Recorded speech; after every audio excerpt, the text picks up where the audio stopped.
ការពីវីដេអូមុនខ្ញុំបានប្រាប់ថា4ឆ្នាំប្រឡងបញ្ញាបត្រម្ដងតែតាមការពិតគឺ4ឆ្នាំប្រឡង2ដងប៉ុន្តែមិនប្រឡងសងទេណាគឺខ្ញុំប្រឡង2សាលាហើយលើកនេះគឺថាខ្ញុំនឹងបង្ហាញអំពីសកម្មភាពរបស់ខ្ញុំរយៈពេល2ថ្ងៃនៃការប្រឡងបញ្ចប់បញ្ញាបត្រនៅសាកលវិទ្យាល័យភូមិន្ទភ្នំពេញ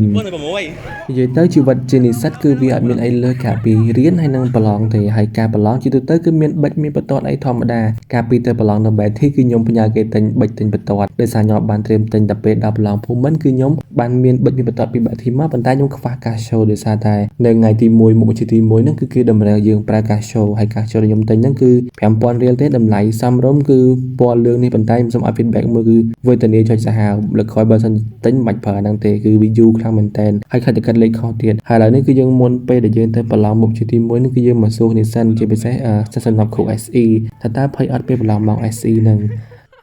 នេះគឺជាសកម្មភាពនៅពេលដែលយើងប្រឡងបញ្ចប់ម៉ោងទី1បានដោយជោគជ័យហើយពួកយើងគឺថាបានមកសាកសួរគ្នាទៅវិញទៅមកពាក់ព័ន្ធជាមួយនឹងចម្លើយនៃលំហាត់ថាតើដូចគ្នាប្រមាណភាគរយនិងខុសគ្នាប្រមាណភាគរយបើសិនមកដូចច្រើនដឹងថាសង្ឃឹមហើយសម្រាប់លទ្ធផលហ្នឹងហើយសម្រាប់ម៉ោងទី1ដែរគឺយើងប្រឡងតែមួយផឹកទេហើយបន្ទាប់ពីហ្នឹងគឺយើងចែកផ្លូវគ្នាទៅមើលមេរៀននៅផ្ទះវិញដោយសារតែខ្ញុំគិតថាបើសិនជាយើងជុំគ្នានៅមើលមេរៀននៅសាលាច្បាស់ជាមិនបានមើលទេម្នាក់មួយរឿងហ្នឹងប្រកាសជាដល់ម៉ោង2ហ្នឹងគឺខ្ញុំបានមើលឲ្យតែម៉ោងអញ្ចឹងបានខ្ញុំសម្រេចចិត្តថាខ្ញុំបែងចែកគ្នាមកមើលមេរៀននៅផ្ទះវិញអានេះជាបទពិសោធន៍របស់ខ្ញុំបើសិនជាយើងមានមិត្តភ័ក្តិចង់មើលមេរៀនជុំគ្នានៅសាលាខ្ញុំគិតថាមិនបាច់ទេសៀត្រៅគេនិយាយដើមគេណាពិសេសដើមអន្តរជាតិហើយដើមគ្រូគ្មានតាណារួចទេគ្មានតែបានមើលមេរៀនទេខ្ញុំទិន្នាអញ្ចឹងហ្មងអាហ្នឹងគឺជា feedback ពីពិតពីខ្ញុំហើយបន្ទាប់ពីមើលមេរៀនហើយគឺថាដល់ពេលត្រូវប្រឡងម៉ោងទី2លើកនេះគឺម៉ោង web development នេះភ័យដែរព្រោះអីសេកូដលើកដាហើយខ្ញុំខ្លាចថាខ្ញុំហើយជាអ្នកប្រាជ្ញបន្ថែម syntax ហើយដោយការគិតមែនពេលដែលប្រឡងហើយខ្ញុំមានថាអត់ទុកចិត្តសោះម៉ោងហ្នឹងពេលប្រឡងហើយខ្ញុំខូចចិត្តហើយពួកនេះគឺនាំខ្ញុំមកផេញ៉ាំកាទៀវកន្លែងនេះគឺ shout out to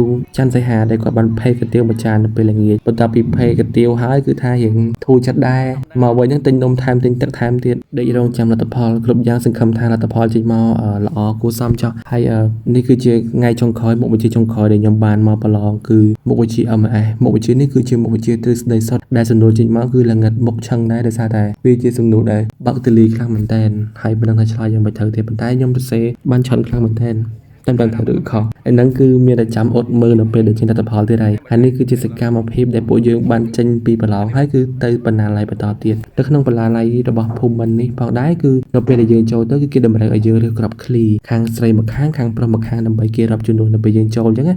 បន្ទាប់មកទៀតគឺយើងរើសលេខដើម្បីយកទៅដាក់ជាមួយនឹងកាតាបយើងផ្ញើទុកនៅខាងក្រៅពួកអីគេឲ្យយើងយកកាតាបឲ្យចូលទេខ្លាចថាយើងនឹងមានដៃមានជើងយកសភៅគេចេញមកអញ្ចឹងបន្ទាប់ពីយើងទុកដាក់អីវ៉ាន់ហើយយើងក៏បានធ្វើដំណើរចូលទៅក្នុងបណ្ណាល័យហើយទៅបណ្ណាល័យលើកនេះគឺយើងមិនមែនទៅអានសភៅទេគឺទៅធ្វើកិច្ចការងារមួយដែលគាត់សល់ពីលោកគ្រូរបស់គាត់នៅសាកលវិទ្យាល័យដោយបិណ្ឌភ័ក្រខ្ញុំពីរនាក់ហ្នឹងគឺគាត់លោកគ្រូគាត់តម្រូវឲ្យគាត់នឹងថតរូបដាក់នៅក្នុង website គឺ website របស់សាកលហើយខ្ញុំគឺជាអ្នកថតរូបឲ្យគាត់បន្ទាប់ពីការថតរូបយើងក៏ឆ្លៀតថតវីដេអូខ្លះៗផងដែរសម្រាប់មើលសភៅលើកដៃមើលតិចលើកដៃទីមើលពេលធ្វើមើលមកអូខេចុះអានហើយអូខេទុកវិញទុកដើមវិញហើយដល់ទៅមុខទៀតមើលថាទៀតហ្នឹងហើយទៅមើលទៀតធ្វើយើងអ្នកមើលសភៅដើរផុតហើយចេញទៅណាបានហើយអូខេ